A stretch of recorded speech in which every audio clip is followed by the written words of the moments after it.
We're fielding a lot more questions about charitable giving. People traditionally just would write a check or give cash, and that works great for a smaller donation, maybe something a little more spontaneous. But if you want to make a larger impact in that nonprofit, we recommend, if you have it, gifting appreciated stock. The nonprofit of your choice is going to get the full market value of that stock, but you get to skip any capital gain.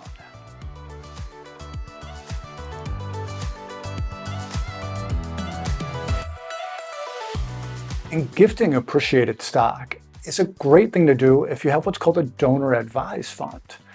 A donor advised fund looks kind of like an IRA in that you have an account just for charitable giving, and you can have multiple funds in there. And when you gift that appreciated stock, you get one big tax break on the year. And the beauty of the donor advised fund is you really have control over your charitable giving. You could gift all of it in year one to one or more organizations, or you can gift it over many different years to nonprofits of your choice. If you're considering a significant gift of appreciated stock to a nonprofit, but want more than just a tax break, you may want to consider one of the many different types of charitable trusts. Now, there are a couple different types. The first one is the Charitable Remainder Trust. Now, in this case, you gift appreciated stock to the trust, and then you get an annual income flow from the trust, and the nonprofit of your choice gets whatever remaining. An alternative is the Charitable Lead Trust, which is the mirror opposite.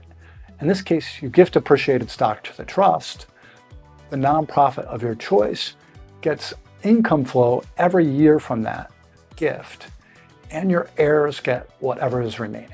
Another consideration is with more and more folks taking advantage of the higher standard deduction levels and not itemizing. Making one large gift every few years and itemizing that year and then taking the standard deduction other years can really make a lot of sense.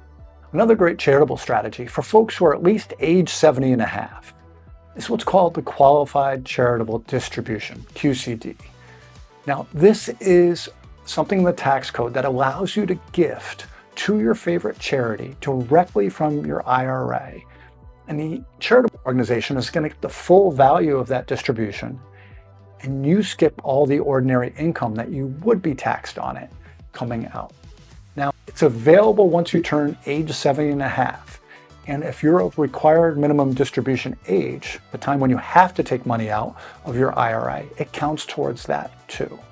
And another great part of the qualified charitable distribution is if you take the standard deduction when you file your taxes, you get the full value of that gift and the tax savings and still can take the standard deduction without itemizing your taxes. We feel that charitable giving is really a key component of the whole financial planning discussion. If you'd like to learn more about some of these different strategies, which are all really very personal and depend on your own situation, we'd love to have a conversation.